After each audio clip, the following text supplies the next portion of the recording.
Chers amis, bonjour.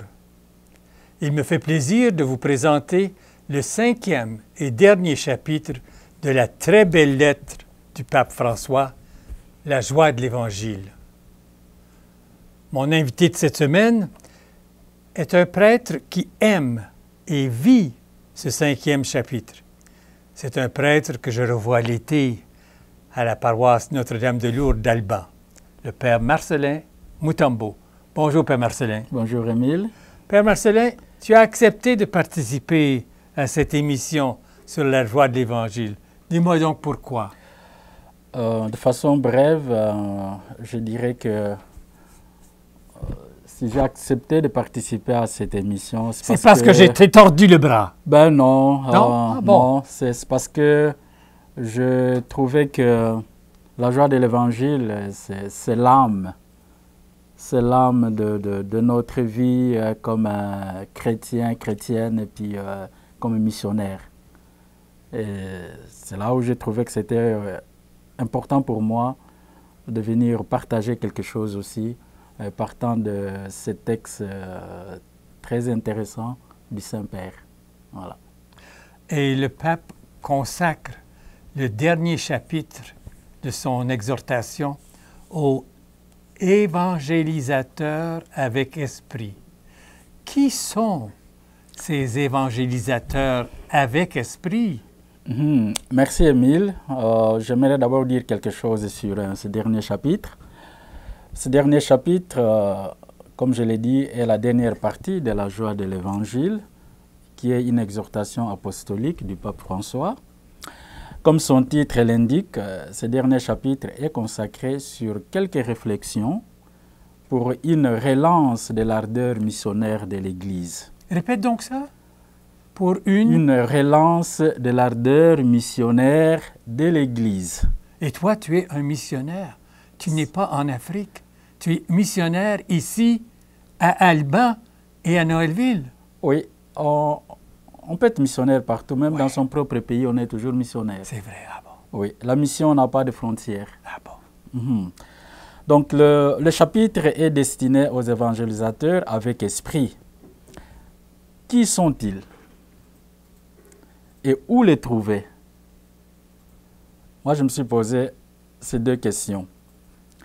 Ils sont des baptisés de tout temps. Quand je parle de baptisés, je prends toutes les femmes, tous les hommes, tous les jeunes filles et garçons. Ces baptisés s'ouvrent sans crainte à l'action de l'Esprit, au fait de l'Esprit, dans leur cœur, afin d'annoncer la nouveauté de l'Évangile. Comme le dit le pape François, avec audace, sans crainte, en tout temps et en tout lieu, même à contre-courant. Et moi, j'aime bien l'expression « nouveauté de l'Évangile ». Ça nous aide à comprendre que l'Évangile n'est pas lié à une époque particulière, à un lieu ou à une région du monde bien déterminée, ou à une époque donnée de l'histoire. Non.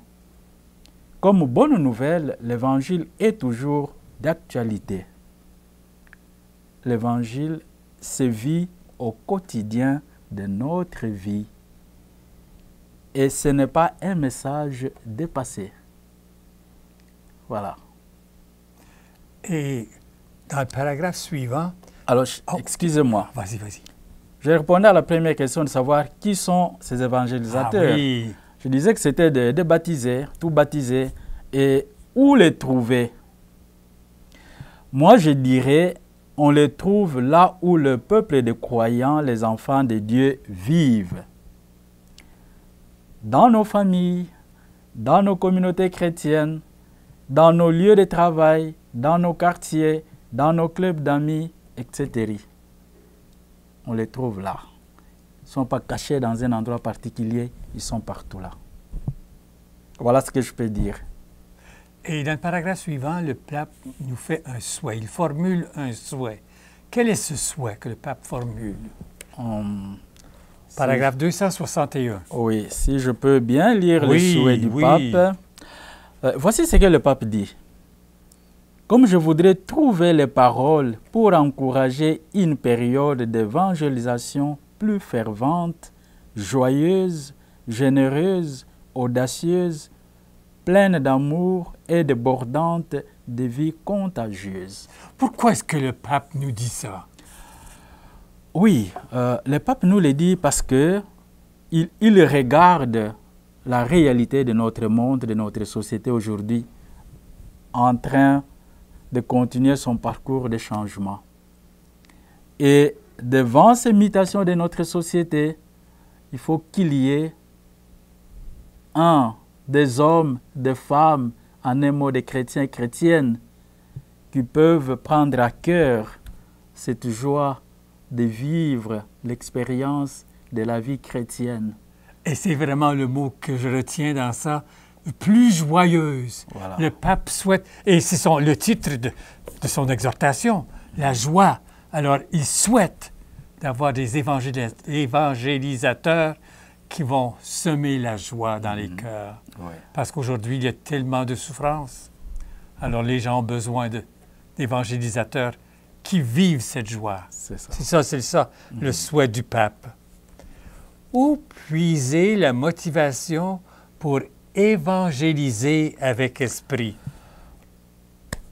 Dans le paragraphe 261 de l'exhortation, le pape venait d'exprimer son souhait d'une période d'évangélisation plus fervente, joyeuse, généreuse, audacieuse, pleine d'amour et débordante de vie contagieuse.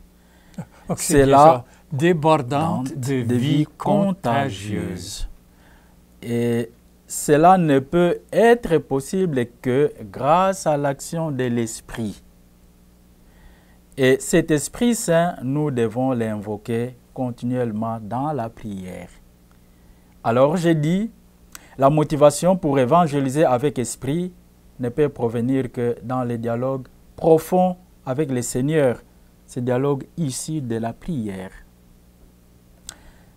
Par la prière, je fais allusion aux différentes activités spirituelles. Adoration au Saint-Sacrement, lecture priante et partagée de la parole de Dieu, récitation du chapelet, des groupes d'intercession ou de prière, etc., etc., qui s'organisent de façon personnelle ou communautaire. Et pour les papes, il est nécessaire que les évangélisateurs avec esprit cultivent un espace intérieur. C'est très important ça. Qu'ils cultivent un espace intérieur qui donne un sens chrétien à l'engagement et à l'activité. Répétons ça, puisque c'est si important. Pour les papes, il est nécessaire que les évangélisateurs avec esprit cultivent un espace intérieur qui donne un sens chrétien à l'engagement et à l'activité. Un évangélisateur ne peut pas vivre sans la prière que le pape considère comme le poumon de l'Église. Ça, c'est le mot qui vient du pape. Les poumons? Le poumon de l'Église. Quelqu'un qui n'a plus de poumons est n'a mort. pas de vie. N'a pas de vie. N'a pas de vie. C'est la pourriture, n'a pas de vie, ne souffle plus. Voilà. Et les paragraphes 268 et 69 te sont très chers. Ils sont chers à ton cœur. Ben, oui, je pense bien. Je vais un peu en parler. Dans ce paragraphe, nous pouvons comprendre que on ne peut pas s'engager d'abord sur quelque chose si on n'en ressent pas l'intense désir de la faire. De deux, la réalisation d'une activité ou l'accomplissement d'une mission est basé essentiellement sur les raisons profondes et intérieures qui poussent, animent et encouragent la personne à la faire. Pour moi, c'est cela la motivation. Et dans le cadre de l'évangélisation, parce que vous dites que cette partie m'est vraiment chère, dans le cadre de l'évangélisation, la première motivation pour communiquer l'évangile, c'est l'amour de Jésus qui sauve chaque baptisé. C'est ça qui te tient à cœur. Oui. Ça, c'est quelque chose de plus fondamental. Sans cela, on ne peut rien faire. C'est ça qui brûle.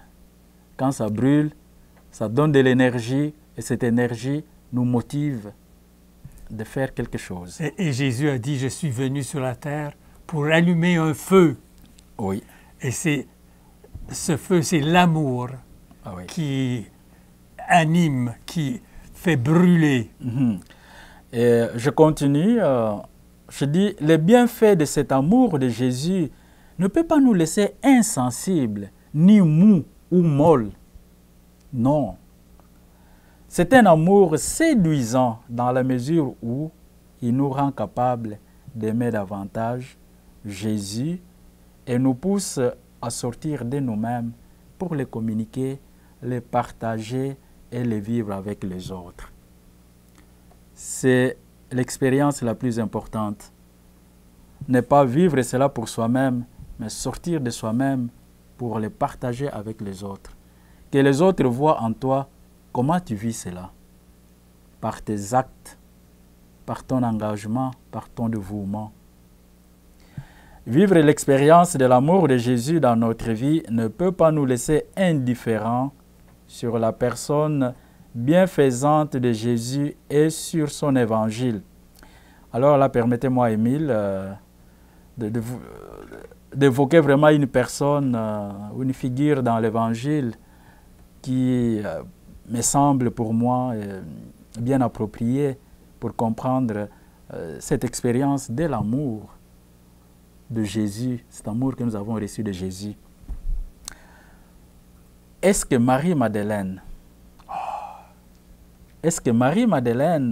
pouvait-elle ignorer la personne de Jésus qu'il avait regardée avec amour? Quelle conscience Marie-Madeleine aurait-il en demeurant molle, inactive ou indifférente vis-à-vis de cet amour libérateur et compatissant de Jésus? L'amour que nous avons reçu de Jésus est celui qui nous fait reconnaître comme des bien-aimés du Seigneur jusqu'à alimenter en nous le profond désir de redécouvrir chaque jour dans une expérience personnelle que nous sommes, pour reprendre le pape François, les dépositaires d'un bien qui humanise et qui permet d'avoir une vie nouvelle. Ces biens qui actualisent nos vies, c'est l'amitié avec Jésus et l'amour fraternel. C'est cela le trésor de notre vie qu'il convient de partager, de communiquer avec audace, enthousiasme aux autres et même contre vent et marée. Et surtout dans un monde qui est le nôtre. Et je termine en disant, ce sont des paroles d'une richesse incalculable qui doivent nous réchauffer comme évangélisateurs, ordonnés ou laïcs. Et c'est pourquoi le pape nous a dit que c'est une lettre à lire et relire. Sans ça, on en perd. On perd l'essentiel. Ouais. Il faut relire, il faut retourner à cette lettre-là. Et aujourd'hui, nous voulons donner le goût à nos gens de lire ou de relire certains paragraphes. Et ça nous amène à parler de pourquoi évangéliser. Oui. Pourquoi évangéliser? Excusez-moi de revenir sur la personne de Marie-Madeleine. Pour moi, ça, c'est vraiment une figure très parlante pour comprendre ce dernier chapitre de l'exhortation du pape. Pourquoi évangéliser? Dans cette femme qui est Marie-Madeleine, nous pouvons comprendre que tout part d'une conviction soutenue par son expérience personnelle dans son amitié avec Jésus. Pour Marie-Madeleine, son expérience de vie avant et après sa rencontre avec Jésus est tout à fait différente. Ce n'est pas la même chose.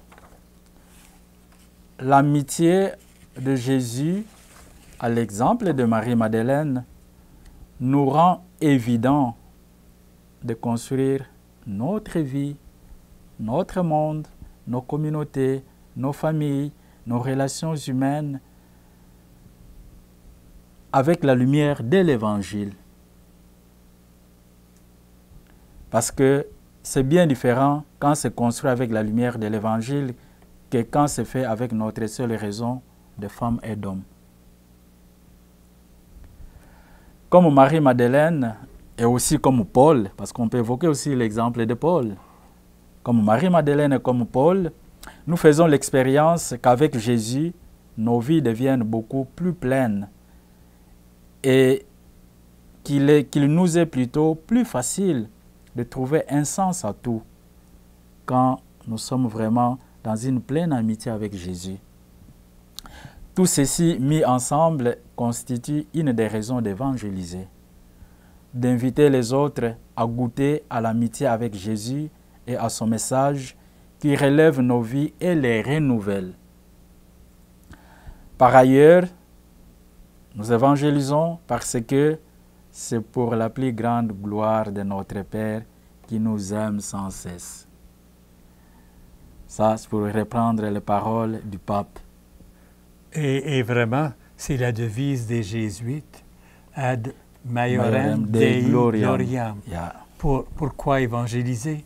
C'est pour répandre la plus grande gloire de Dieu sur la terre. Oui. Alors, si nous comprenons que c'est pour la plus grande gloire de Dieu, alors pour nous, dans l'évangélisation, nous ne cherchons pas notre gloire personnelle, non. Nous annonçons pas l'évangile qui vient de nous. Ce n'est pas notre propre évangile qu'on annonce, non. Ce n'est pas notre message, ni ma personne que j'annonce, non. Je ne suis qu'un instrument. Et comme dit Saint Paul, nous ne sommes que des serviteurs inutiles. Voilà. Entre les mains, disponibles. Et parle-nous donc des homélies. Des homélies, tu vois, quand on ne fait pas des homélies de type académique, c'est normal qu'on ne se souvienne pas de certaines choses que moi j'ai dit, parce que souvent tu me dis ça, telle période, dans tes homélies, tu nous as dit ça. Bon, c'est normal, écoutez, c'est pas grave. Au fait, ces deux paragraphes, 268 et 269, nous parlent un peu de la deuxième motivation qui nous pousse à évangéliser. C'est quoi cette deuxième motivation? C'est le plaisir spirituel d'être un peuple. Cette motivation est éclairée par la manière de Jésus d'évangéliser. Je le disais tout à l'heure, ce n'est pas notre message que nous annonçons, ce n'est pas notre évangile que nous annonçons, nous ne sommes que des instruments. Le Seigneur se sert de nous pour parler de lui, pour le communiquer à notre prochain. Et on ne peut que se référer de lui qui est le modèle. C'est tout. Si on le met de côté, alors ça devient notre œuvre. Et là, on est largement à côté. On est largement à côté, on n'est plus des évangélisateurs. Alors là, peut-être ça devient quelque chose de campagne politique, où on fait des campagnes pour peut-être une association à but lucratif. Mais si c'est pour des raisons d'évangélisation, le modèle, c'est Jésus lui-même. Voilà, c'est pour cela que je dis que cette motivation est éclairée par la manière de Jésus d'évangéliser. Et la manière de Jésus d'évangéliser, c'est défini par son regard plein d'amour et de bonté, par ses actes ou ses gestes de tendresse, par ses prises de position en faveur des pauvres, des exclus, des marginalisés de la société, ses rapprochements des exclus, son attention pleine d'amour et de considération pour toute personne. En un mot, voilà, la manière de Jésus d'évangéliser. Et comme nous sommes des évangélisateurs, tout chrétien, toute chrétienne, par vocation, il est ou elle est évangélisateur ou évangélisatrice. En comprenant cela, et puis éclairé par le style de Jésus, qui est passionné à la fois de la mission et de son peuple, alors, nous, les évangélisateurs, nous sommes invités à développer dans nos milieux de vie le bonheur spirituel d'être proche de la vie des autres et de le comprendre, comme le dit le pape François, comme une source de joie supérieure. Si nous comprenons que chaque évangélisateur, qui est chaque chrétien, sort du milieu du peuple pour être de nouveau envoyé à ce peuple, il est clair que son identité ne peut pas être comprise sans cette appartenance à ce peuple-là. Pour blaguer, je dis, on n'évangélise pas les animaux, ni nos voitures, ni nos maisons. Nous annonçons, nous communiquons et partageons la nouveauté du message de Jésus, nos expériences de vie d'amitié avec Jésus aux autres semblables, hommes, femmes, et nous devons le regarder, le considérer comme des personnes créées à l'image de Dieu. Voilà. Si nous suivons cela, c'est alors que nous pouvons être vraiment bien engagés, bien dévoués dans notre mission et comprendre que ce n'est pas la mission de Marcellin, ce n'est pas Marcellin qui s'annonce, mais il annonce quelqu'un d'autre. Et dans le paragraphe 270, que je vais lire si tu veux, Ouais. parfois nous sommes tentés d'être des chrétiens qui se maintiennent à une prudente distance des plaies du Seigneur. Pourtant, Jésus veut que nous touchions la misère humaine, la chair souffrante des autres.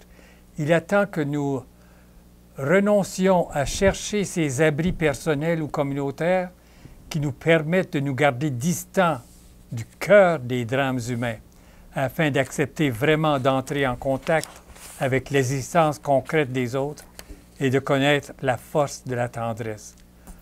Quand nous le faisons, notre vie devient toujours merveilleuse et nous vivons l'expérience intense d'un peuple, d'être un peuple, l'expérience d'appartenir à un peuple. Voilà ce que Jésus s'attend de nous. Parle-nous un peu. Oui, merci Émile. Le goût d'être un peuple exige un engagement sincère et efficace pour les autres. Et le pape le dit clairement. Accepter vraiment d'entrer en contact avec l'existence concrète des autres et de connaître la force de la tendresse. Je crois que c'est à ce niveau que la sortie audacieuse de soi-même doit vraiment intervenir. S'engager à s'ouvrir aux autres dans ce qu'ils ont et ce qu'ils sont exige un dynamisme personnel de renoncement, un dépassement de nos barrières et clivages culturels, sociaux et politiques. Et les changements qui s'opèrent dans nos sociétés, malheureusement, ont enchaîné beaucoup de chrétiens et chrétiennes dans un comportement que moi je qualifie de réserviste et d'évitement. Souvent, dans bien des circonstances, nous nous regardons à travers nos différentes petites et grandes fenêtres. Découvrir et développer le bonheur d'être un peuple comme une source de joie supérieure constitue un grand défi pour les évangélisateurs de notre temps. Comment être ce peuple de Dieu dans nos sociétés livrées aux multiples changements?